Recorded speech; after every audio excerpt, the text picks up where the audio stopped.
Sobat Kairos yang dikasihi Tuhan Yesus Kristus, renungan firman Tuhan bagi kita saat ini tertulis dalam Kisah Para Rasul pasal 14 ayat 17.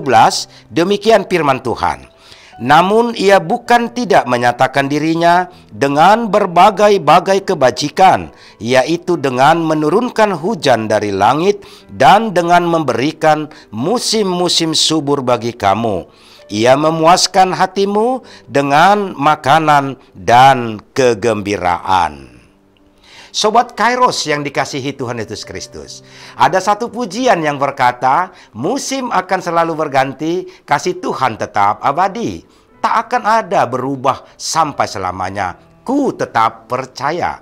Musim kehidupan memang akan selalu berganti, tetapi kasih setia kebajikan Tuhan tetap untuk selamanya. Apapun yang sedang terjadi dalam hidup ini, firman Tuhan tetap berlaku dan bisa kita andalkan.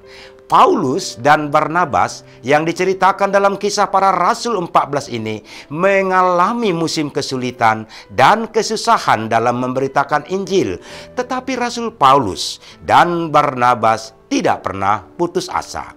Sebab kita lihat saat Paulus dan Barnabas berada di Listra dan Paulus memberitakan firman Tuhan dan melihat seseorang yang lemah kakinya dan lumpuh sejak dia dilahirkan dan belum pernah dapat berjalan, duduk mendengarkan pemberitaan Injil dari Paulus. Lalu Paulus menatap dia dan melihat bahwa ia beriman dan dapat disembuhkan di ayat 9. Lalu Paulus dengan suara nyaring berkata, berdirilah tegak di atas kakimu, ia sembuh. Saat orang banyak mengetahui mujizat itu, mereka menganggap Paulus dewa Hermes dan Barnabas dewa Zeus yang telah turun dalam rupa manusia. Lalu mereka datang membawa korban persembahan di ayat 13 dan ayat 18. Namun kita lihat Paulus menolak sanjungan nama tersebut. Karena itu akan menjadi batu sandungan akan misi Paulus dalam memberitakan Injil. Paulus tidak mau terjebak dengan pujian dan sanjungan manusia. Sehingga Paulus dan Barnabas sangat tegas menegur.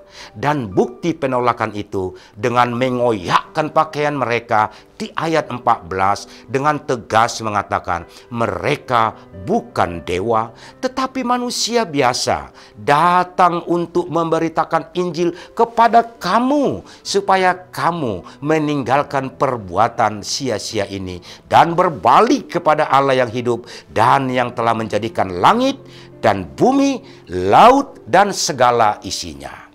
Sobat Kairos yang dikasihi Tuhan, Paulus dan Barnabas menolak penyembahan itu karena mereka memang tidak mencari kemuliaan untuk diri mereka sendiri.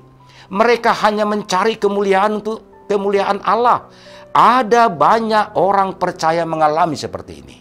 Ada juga banyak pelayan mengalami seperti ini. Melayani untuk mencari kemuliaan diri sendiri atau melayani untuk kemuliaan Tuhan.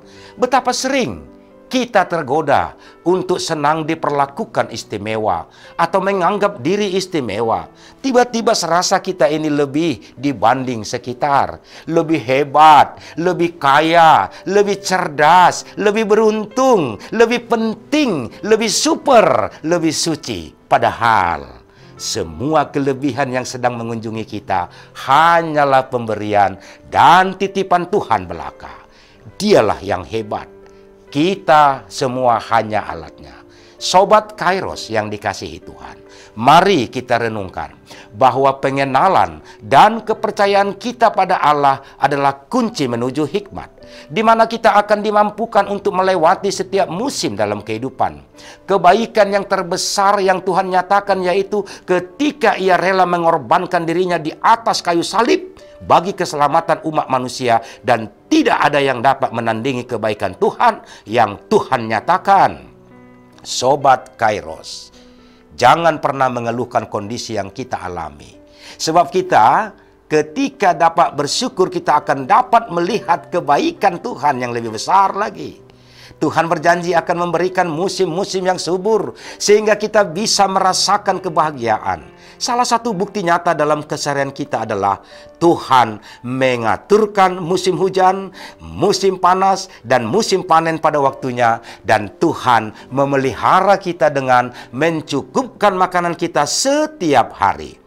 Mari mengisi kehidupan kita dengan ucapan syukur atas kebaikan Tuhan. Walaupun banyak persoalan yang terjadi, percayalah bahwa kebaikan Tuhan melebihi setiap masalah dan pasti memberikan pertolongan bagi kita. Amin. Selamat beraktivitas Sobat Kairos. Tuhan Yesus memberkati. Shalom.